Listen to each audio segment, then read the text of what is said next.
এখন মিউজিক হলো হারাম, এটা সব মুসলিমই জানেন। আমার প্রশ্নটা হলো, আপনারা পিস টিভি চালু করছেন, আলহামদুলিল্লাহ। মিডিয়ায় খুব ইম্পর্টেন্ট হলো বিজ্ঞাপন। এখন এই বিজ্ঞাপনে মিউজিক হারাম নাকি হালাল? ভাই, আপনি প্রশ্ন করলেন যে সব মুসলিমই জানে মিউজিক হলো হারাম, তবে যেহেতু চ্যানেল শুরু করতে যাচ্ছি সেখানে বিজ্ঞাপন থাকবে। এখন এই বিজ্ঞাপনের মিউজিক হারাম না হালাল? দেখেন, যেটা হারাম সেটা হারাম। যেটা সৌদি আরবে হারাম সেটা আরব আমিরাতেও হারাম, আমেরিকাতেও হারাম, আবার ইন্ডিয়াতেও হারাম, যদি না আপনার জীবন বিপন্ন হয়।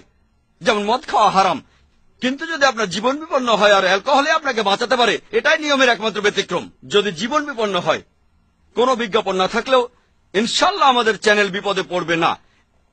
এজন্যই আমি আগে বলেছিলাম যে একটা চ্যানেল চালানো কঠিন, ইসলামিক শরিয়া মেনে চ্যানেল চালানো আরো কঠিন। সেজন্য আমি আল্লাহর কাছে দোয়া করি আমরা যেন শরিয়া মেনে চলতে পারি।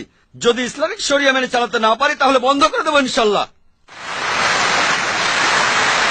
যদি ইসলামিক শরিয়া মেনে চালাতে না পারি তাহলে বন্ধ করে দেব, কারণ ইসলামিক শরিয়া মেনে চলাটাই বেশি গুরুত্বপূর্ণ, চ্যানেল চালু রাখাটা নয়।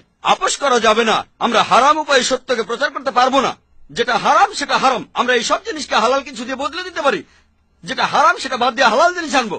যেমন ধরেন, বিভিন্ন ধরনের বাদ্যযন্ত্র হারাম, ডাফের অনুমতি আছে। প্রাকৃতিক শব্দ ব্যবহার করতে পারি, যেমন পানি পড়ার শব্দ, বজ্রপাত বা বিদ্যুৎ, কোরআনের তেলাওয়াত।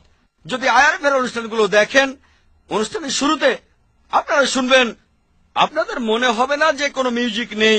যদিও আমরা মিউজিক ব্যবহার করি না, তবে এই প্রাকৃতিক শব্দগুলো সেই সব অনুষ্ঠানে যেভাবে শুনবেন, আলহামদুলিল্লাহ, এই শব্দ এগুলো একই রকম না, কিন্তু শুনতে অনেকটা মিউজিকের মতো।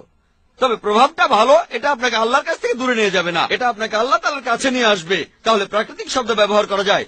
আর এমন কোন বিজ্ঞাপন দেখাবো না যেটা হারাম। কোন হারাম অ্যাড দেখাবো না, যেমন কোন অ্যালকোহল নিয়ে বিজ্ঞাপন, অথবা সুদ নিয়ে কাজ করে এমন কোন কোম্পানি বা ব্যাংক, অথবা যেসব বিজ্ঞাপনে মহিলাদের শরীর দেখানো হয়ে থাকে। যদি আমাদের চ্যানেলে বিজ্ঞাপন দিতে চান হালাল বিজ্ঞাপন, তাহলে স্বাগতম জানাই। তা না হলে বিজ্ঞাপনের কোনো প্রয়োজন নেই। আমাদের আল্লাহর সাহায্য দরকার, সেটাই বেশি গুরুত্ব।